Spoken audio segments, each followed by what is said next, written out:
Now, Sports Talk with Brodes. Here's Hunter Brody. What is going on, everyone? Welcome to Sports Talk with Brodes. We are broadcasting live from the Manscaped Man Cave. Get 20% off and free shipping with the code BROD at manscaped.com. I want to touch on Ben Simmons, Joel Embiid, Tobias Harris, Dwight Howard, and the rest of the gang as we move forward to the Sixers season. You had the schedule release, and it's not the same as when an Eagles schedule is released. WLWLLLLLLLL. If you're thinking about this Eagles team, of course. It's not the same as the football schedule release, but it is super exciting to know that we are transitioning in a new time because the Eagles make me want to blow my brains out. So with that being said, I am a little pissed off with the Sixers because Ben Simmons was supposed to speak after Dwight Howard the other day. So after Dwight Howard, I'm sitting on the Zoom call for over 2 hours. 2 hours! Waiting for Ben. And then all of a sudden, oh yeah, by the way, he's going to do this tomorrow. Thanks, guys. Thanks for waiting. What? I wasted 2 hours of my life. Now, what could I have been doing? I don't know, sleeping on the couch, hanging out with the dog, playing video games. It doesn't matter. But all I know is I wasted 2 hours.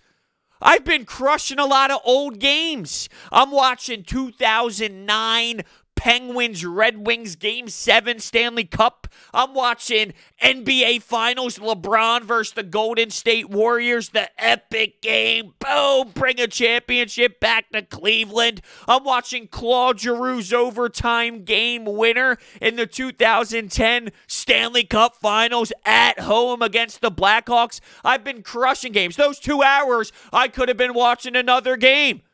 But no, I lost that time in my life, and I'm fuming about it. Just real quick on the subject of watching old games, I'm trying to be appreciative because sports with no fans, better than no sports at all, obviously.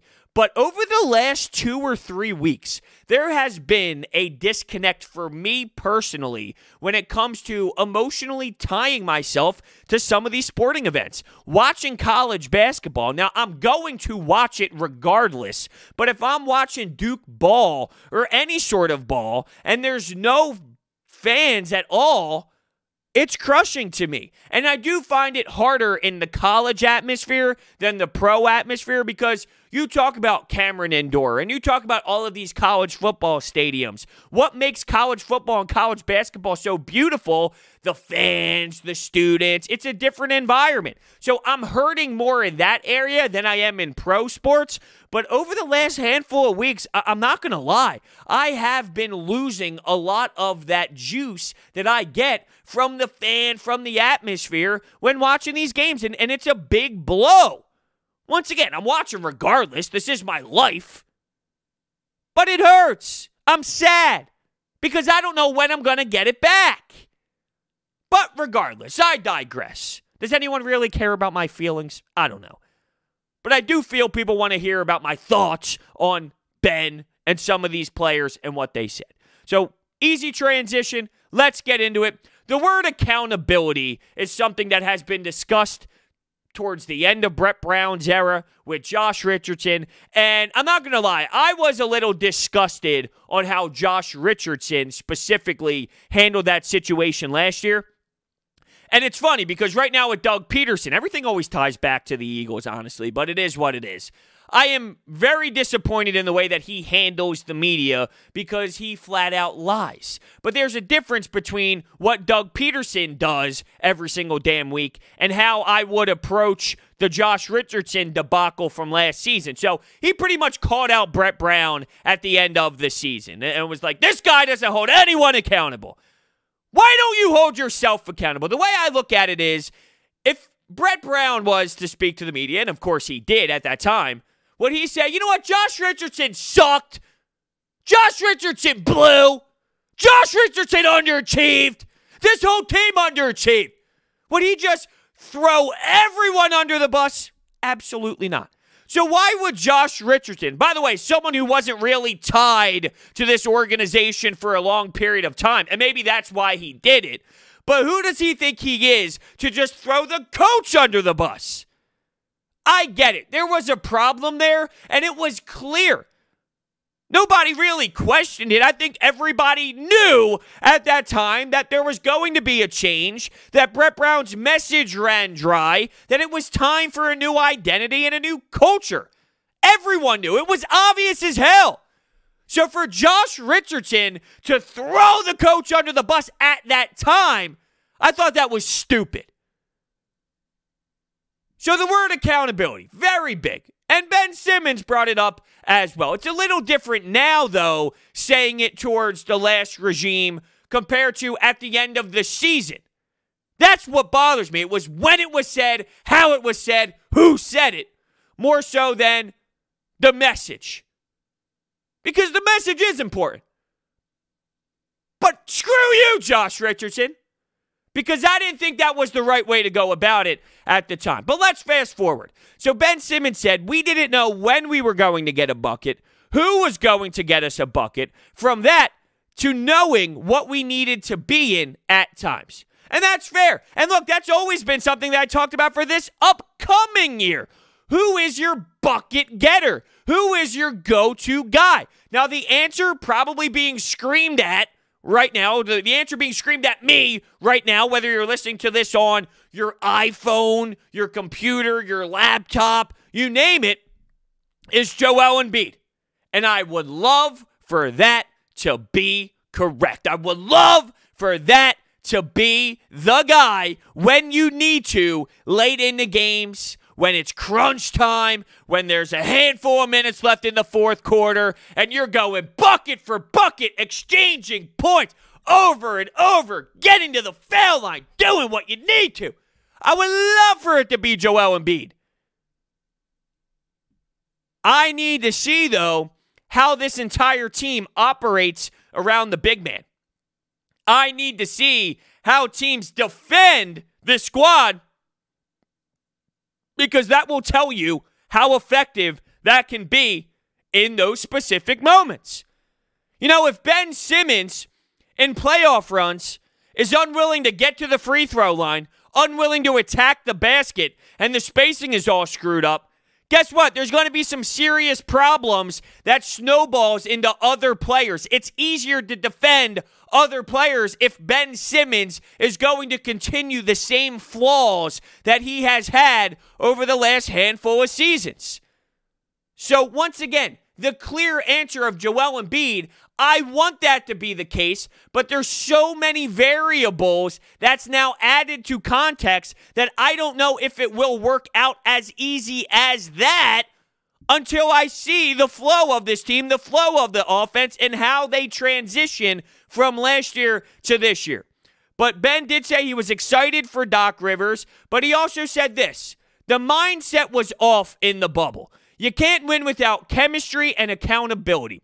You kind of see it with the Clippers now with things that are coming out. So he's excited for Doc Rivers, and we all should be. Both can be true. You can be excited for having a very experienced, legitimate NBA mind and coaching staff in this organization now, on top of Daryl Morey and Elton Brand combined together in the front office. It's fair to have high hopes because of all of those pieces in place. And it's also fair to look at one of the biggest, weirdest, oddest situations to happen in a while in LA under this same head coach when it comes to Paul George and Kawhi Leonard and the lack of accountability. It's just so weird to me that everyone who despised Brett Brown is so thrilled to this elite level of Doc Rivers, but pretends what happened in LA didn't just happen. Now, Doc Rivers is a very intelligent human being, and even at his age, with all of the experience, there's always room to grow. There's always space to get better and learn from past experiences so you don't make the same mistake twice, so you don't end up doing the same thing you did in LA in Philadelphia. And I wonder, because Paul George, Kawhi Leonard, specifically Kawhi Leonard, a little more established in this league than the two young guns in Embiid and Simmons, would that be the difference in how Doc Rivers approaches the organizational philosophy from a superstar standpoint? They were allowed to get away with murder in that organization last year with the Clippers, all right? But Kawhi Leonard, champion, Finals MVP, a dog, can get a free pass, right? What has Ben Simmons and Joel Embiid done? What have they done? Nothing even close to that level. So I just wonder, is that the difference in the approach from Doc? But it's obvious that whatever happened last season in LA didn't work. They can't allow those two stars to run it to that level. That's a disgrace, and it fell apart. So the accountability factor is huge, but let's not act like Doc Rivers is the perfect accountability guy. Just last season, he went through a horrendous spot because of his lack of accountability. Just keep it fair. That's all. That's all I ask. Keep it 100. Acknowledge that this will be a different culture. Acknowledge that the mindset when you walk in those doors have already changed because you have more of a professional approach in a lot of areas on this team. And you should be excited for a fun basketball season wherever it takes us to. But I would imagine it's going to be more entertaining. Just look at both sides. It's an upgrade. Yes, it's an upgrade. Let's see how it all shapes up, though. And there's another thing that Ben Simmons said in terms of the whole coaching thing. It comes down to the players. There's only so much that can happen with players and coaches. And that's on the players to make sure they're accountable. And if they're not going to listen, they're not going to win. And I just wonder, is he tying this together with something that happened last season? When it comes to these players not listening to the coach, could that have been Josh Richardson? Could that have been Al Horford? And it's weird because Al Horford is this veteran, experienced player in this league that has been around a lot of guys and a lot of coaching staffs. You just think his professionalism would come out and he would listen, regardless of if he approved or not. He wouldn't be a locker room cancer or some bad teammate.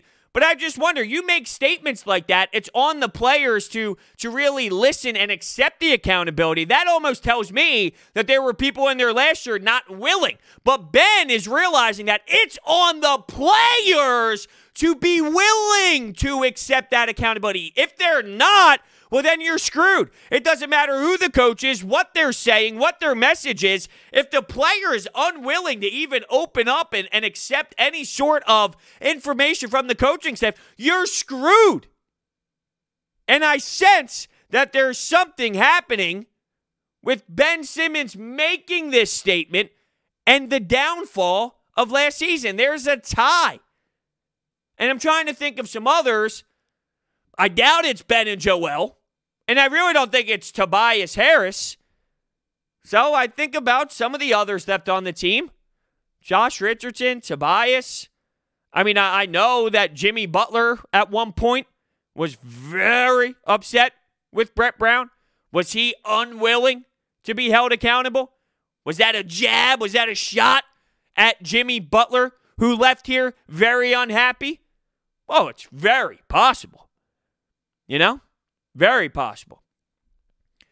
So Doc, Joel, Ben, they've had meetings. It's their team. It's Joel and Ben's team. And I like that, but at the same time, I don't like that. It's okay to have two players that are at an unbelievable level. LeBron James, Anthony Davis. Well, whose team is it? Well, it's LeBron James's team. Jimmy Butler. It's Jimmy Butler's team in Miami, even though he has had some really nice success from other players as well. And if you remember, Dragic was killing it before he got injured, and he was scoring at an unreal clip, and he was keeping teams involved, fourth quarter action, getting buckets. but it's still Jimmy Butler's team. Giannis, it's his team. At what point do we commit to this being one person's team? And that doesn't mean you're shooting down the other player. That's where I feel there is a little bit of a problem with this organization. Whose team is it? Who is the guy? It's okay to say that one guy is the guy and the other player has a significant role that is extremely important to the success of the team, but it's not their team. I do think you need to pick between these two and say, this is it. This is the guy, and you're going to be an elite Robin to that Batman. You're going to be a monstrous, monstrous reason why this team is having success, but we're committing to this team being this person's team. How long can you go with it's both of your teams? Is that how the NBA works? Or at one point, you got to commit. Michael Jordan, Scottie Pippen. I'm torn. I want it to be one person's team at the end of the day.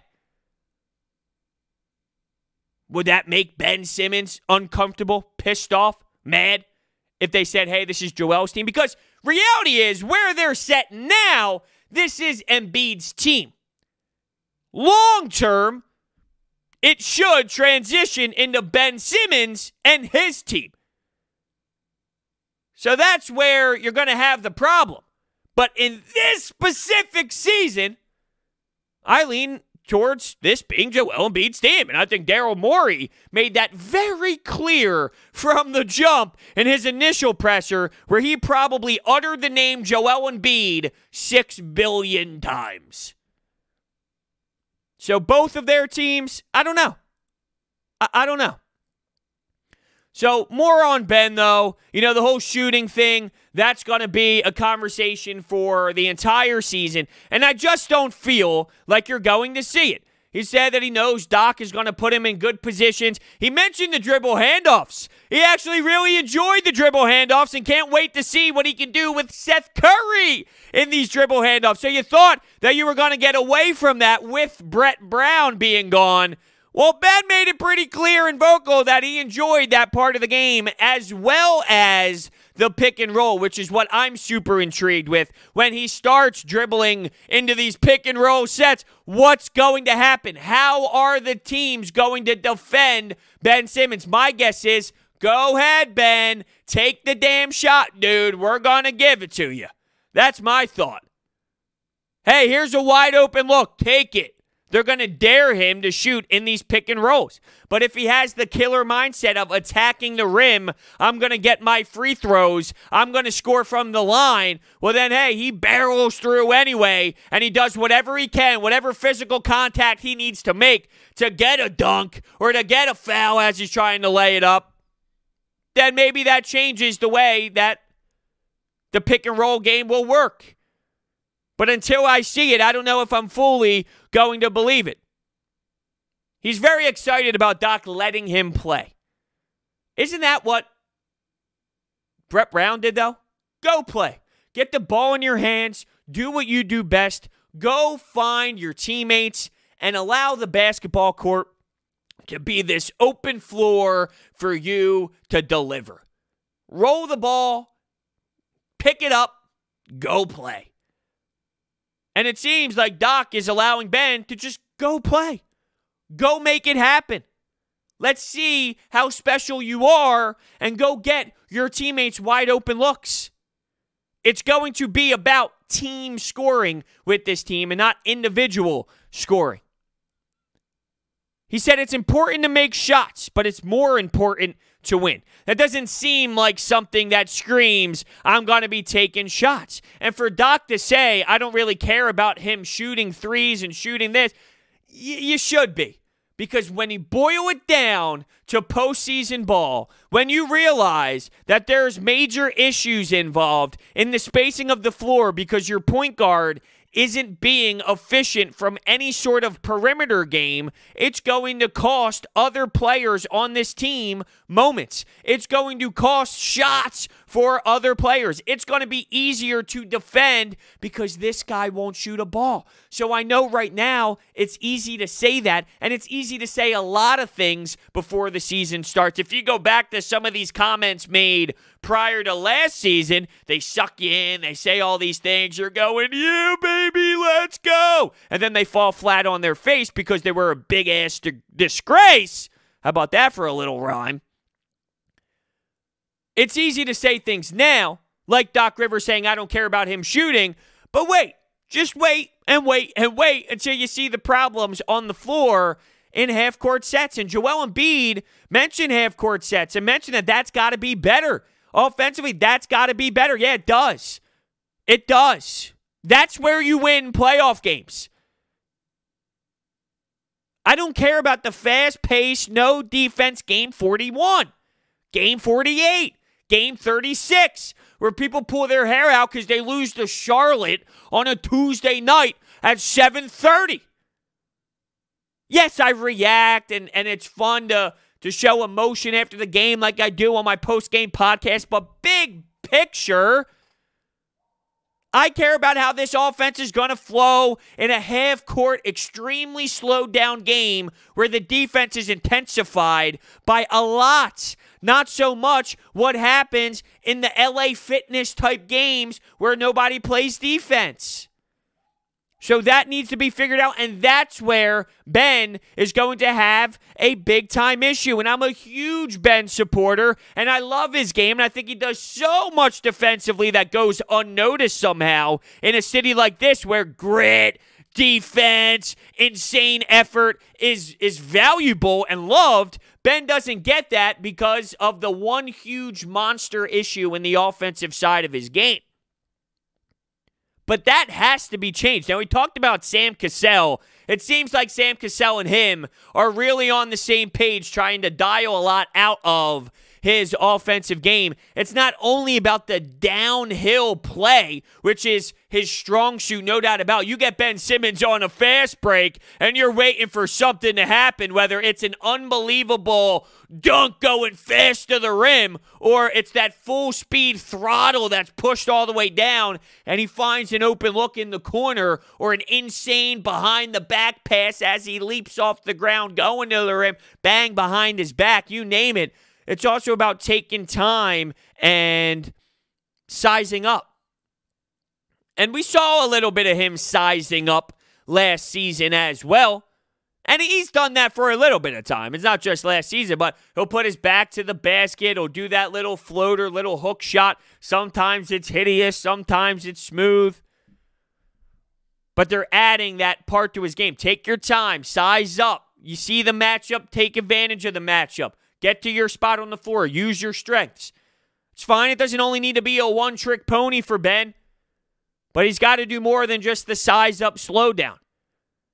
And I do not think that we are going to get that out of him yet. It's got to come at some point. It really does. There's no denying that Ben does need to shoot the basketball. Less pressure now, though, with more shooting. Definitely. With the spacing on the floor being different based off of Seth, Danny Green, other players, the pressure isn't as intense on Ben to do it. But just wait. Wait until we're talking about the playoffs. It'll all resurface once again until that part is implemented in his game. And it doesn't need to be like Seth Curry or Steph Curry or James Harden. You just got to add something. I'm talking something so simple as a pick and roll, and they're going to all sag down. Take that 15-footer. Take that 10-footer. That's all. That's all I'm asking for. It doesn't need to be 10 times a game. But we got to start implementing it more. See, we questioned when Doc Rivers came in, was it going to be a serious, intense talk right from the jump? Ben, if you don't shoot, I'm sitting your ass. Ben, if you do not take that next step when it comes to the jump shot, you're not going to play. would that type of statement be the message that gets drilled into his head right from the start? I wouldn't have been against Doc Rivers going with that philosophy because we know what Brett Brown didn't work. But seeing how Doc Rivers is operating, I'm not saying it's right or wrong, but I'm telling you that this is how the NBA is. You know, everybody wants people to be hard ass, screw you, you're pathetic, you're not playing this and that, shit his ass. Well, this is just showing me that, it's not showing me, I knew this, I've been saying this for a while, but it's confirming now to maybe some of the others that didn't agree with me when I said this is how the league operates. This should show you that this is how the league operates. It's a players' league. It really is. Remember with Ben as well, he did go through some serious injuries last year. The back injury, the whole All-Star game debacle where he fell on his back and then he wasn't playing after the season. It got super messy with the messaging. Always been a problem between the medical team, the media, press releases when it comes to that sort of problem with the Sixers for sure, but that happened, and then what happened in the bubble occurred. It became a nightmare with Ben and his injuries. Between Joel Embiid and Ben, you haven't really been able to get those two out there. Ben either has the back, he has the knee, or Joel Embiid with the knee. It's always something between these two. We need to be able to get them healthy out on the floor for a legitimate amount of time, and specifically during the bigger moments late during a playoff push and during a playoff run. That was an issue not only with those two last year. I know people don't want to admit it or wouldn't like to acknowledge it, but Josh Richardson would be out. Al Horford would be out. This guy would be out. Ben would be out. Embiid would be out. You never really got a mold of this team because someone was always injured. Someone was always missing time. One guy would come back from 2 weeks. Now somebody else is gone. And I don't know how you gel as a squad. You heard the Clippers say it as well. We didn't really practice. So here's a bunch of new guys getting thrown together. Hey, go figure it out during games. Well, at some point, that's not going to work. That's not going to fly. Throwing pieces together and not really being able to groom yourself as one, it's not a recipe for success. And that was one of many issues with last year's team. I thought Tobias Harris said something that really stood out to me. And I like that Doc is going to implement a new style for Tobias where less dribbling, more attack. Less dribbling. Less dribbling and thinking, boom, go out and get it. And I like that. I think that would put Tobias Harris in a similar spot that he was in when he was playing with the Clippers under Doc Rivers, where he had his most success. So less dribbling, Tobias, attack, bang! I can't wait to see the transformation from Tobias, and hopefully there is one. You know, I'm just being optimistic because I've seen Doc Rivers utilize him in a way that he got the best out of Tobias in the past. So I'm just really praying that that happens because you are going to need that. You pay this man a lot of money. He's taking up a lot of cap. You're going to need a significantly better game out of Tobias Harris. So I'm just going with the blind optimism of it. It's not really blind. There's truth to it because you've seen it before. But I don't know if that ultimately means it will definitely be the same as it was in LA because now you're playing with Ben. Now you're playing with Joel. It's a totally different team with totally different players with a different identity and a different style of play where it doesn't mean because it resulted in success with other players, it will definitely work here. That's why you see teams want to mix up guys and your stars don't really gel together. All right, let's try somebody else and let's see if these two are more cohesive together. That's why you see so much change throughout these NBA stars. Some don't gel, some do gel, and you got to find the right fit. Well, hopefully Tobias can be the right fit in a stretch 4 position, in a 3 position, considering the matchups will change and the size of these 3 or 4s will change every single night.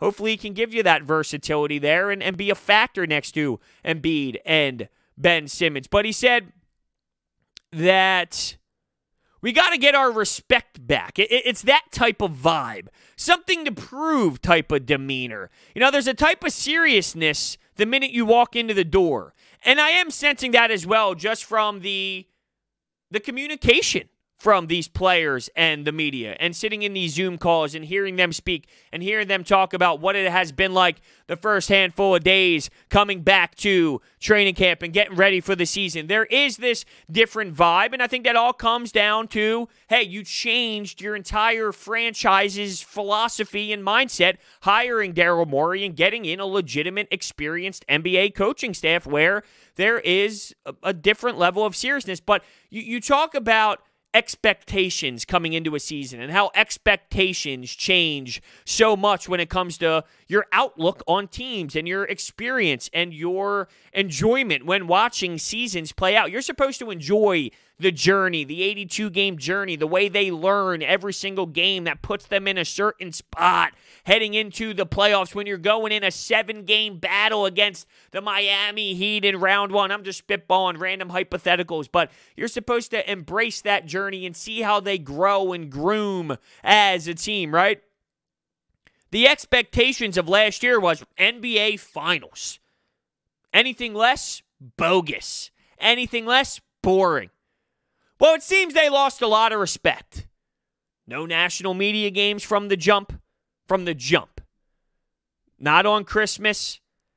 It's almost like they have to prove to the league, we are good. We do have what it takes. Now, I don't think they're NBA title level, but I don't think they should be off of national media games like they were on Christmas and to start the season. I think that they still pop. Maybe Ben Simmons and Joel Embiid, that storyline has lost a little bit of juice.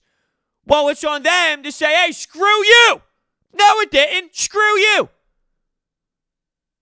So this whole I gotta prove it attitude, it's a different sense of urgency heading into training camp. Instead of like last year, all right, fellas, we're doing this. We're going to go win a title because everyone thinks we can. Everyone says we will. We're going to do it. Now it's, yo, are you seeing what they're saying about us?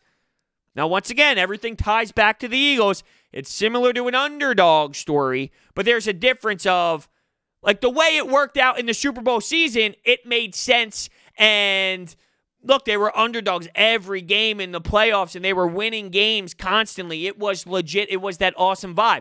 You can't use that underdog story after you win the Super Bowl and you start out slow, or the year after you start out slow after winning the Super Bowl. You can't use the underdog story every year. Well, I can see this being a good reason to use the underdog story, similar to how the Eagles used it in the Super Bowl run. But let's say this is the difference. If the Sixers were to win the title with this underdog role, and then the next year they start out super slow and try to pull the underdog card out, and then the following year they start super slow and they try to pull the underdog card out again, that's where it would be the same as the Eagles. But for the first year the Eagles used it, it made sense. For the first year the Sixers can use it, I think it makes sense. They do have a lot to prove, and I like that attitude. I like that mentality. It switches the mode and the focus level, the determination involved when it comes to going to work every day, clocking in, not only in training camp, but when it comes to going on the road and going in these empty arenas. There's a different level of intensity when thinking about the game plan, when going over what you're going to do, when actually executing things, because they're pissed off. There's a little bit of fire involved under their belt, and I want that to be the case, because it does seem like guys are going, oh, okay, the Sixers. And I have a little bit of that in me because I don't think they have that roster that legitimately competes for an NBA title, but they still are an exciting team at the same time. Speaking of exciting, making money. Speaking of making money, DraftKings. DraftKings has brought their expertise to legal sports betting. It's a legitimate sports book based right here in the U.S., so you can rest assured that your funds are totally secure. DraftKings, America's top-rated sportsbook app, is safe, secure, and reliable. Deposit and withdraw at your convenience. Listen to this deal. It's outrageous. All new users have a chance to earn a sign-up bonus up to $1,000. All you need to do is download the app and sign up using promo code Brodes. Head to the app now. Check out all that they have to offer, including player props, live betting, and so much more. If sportsbooks are not yet available in your state, don't forget about the DraftKings Fantasy app, which offers millions of dollars in total prizes every single week. And if you or someone you know has a gambling problem, crisis counseling and referral services can be accessed by calling 1-800-GAMBLER. Gambling problem, call 1-800-GAMBLER. The last thing I want to briefly touch on, though, is when Dwight Howard spoke again. This is now a handful of times where he spoke to the media. This is incredible to me. It leaves me speechless that this is the Dwight Howard that we are talking about. This is another way to just describe 2020. Dwight Howard is a professional. Dwight Howard has turned away his ego. Dwight Howard is totally okay with being a bench player, and he wants to teach Joel Embiid so much, and he has pride in turning his ego aside. I just can't believe this is the case, and every time he speaks, he wins me over more and more. I was questioning the move, like majority of people, on what is Dwight Howard now? Who is Dwight Howard? Can he duplicate what he did in LA, not just from an on-the-court standpoint, but from a locker room standpoint? Can he be this great person and this great teacher for the squad? And I don't know if he was necessarily a great teacher in LA like he would be here with a younger unit, but I feel that Dwight Howard's mentality is astonishing. It's thrilling. I'm amped for it. And I just would have never thought in a million years that this would be the situation I was in when it comes to this guy. I am fully all in on the Dwight Howard experience at this point. I was going back and forth. I was riding the seesaw. What if things get ugly? There's no LeBron James. What if things aren't smooth? Will he turn into the version that he once was, where big personality, hard to get along with? I don't know. I don't see it right now, though. I just don't see it. He is winning me over every single time I see his face on Zoom. And I know I'm not the only one. A lot of beat reporters saying the same thing, almost like, I can't even process this information. I'm with y'all. By the way, this episode is also sponsored by Orbit Energy and Power. With over 20 years of experience in the industry, they are home to your solar experts. Their solar program helps eliminate your electric bill completely. I'm talking $0 electric bills. They also provide water purification systems, backup energy services, battery storage, and more. So check out their information. It's all down below in the description. You got the schedule release. I'm sure you all went through the W's and L, win, loss, win, loss, win, loss, win, loss. It's funny, for basketball, for hockey, for baseball, I can't do anything like that. You're supposed to do that with football, knowing you're going to be wrong majority of the time. But I can't break down win, loss, win, loss, win, loss, win for basketball. But it is nice to see the schedule. You do open up with Wizards, Knicks, Cleveland, Toronto, Orlando, Charlotte a couple times. So winnable games to start the season that could set you on the right foot, that can bring the right tone in the locker room right from the jump, build confidence as a team, getting thrown into this atmosphere of no fans. And I know they played it last year like that, but you know, you got to recommit to this atmosphere. Now you're going on the road and doing it. You know, you got a handful of games in Washington and New York, even though Washington now has Russell Westbrook. What a crazy Woj bomb that dropped on us a couple days ago. But look, it'll be interesting, and I'm excited as the days continue to move forward here. More Sixers, and more Sixers. That's what I need, because the other team, I don't even want to say their name, and I'm not going to. But the other team, I'm done. Just done. So thank you all so much for listening, and I will see you next time.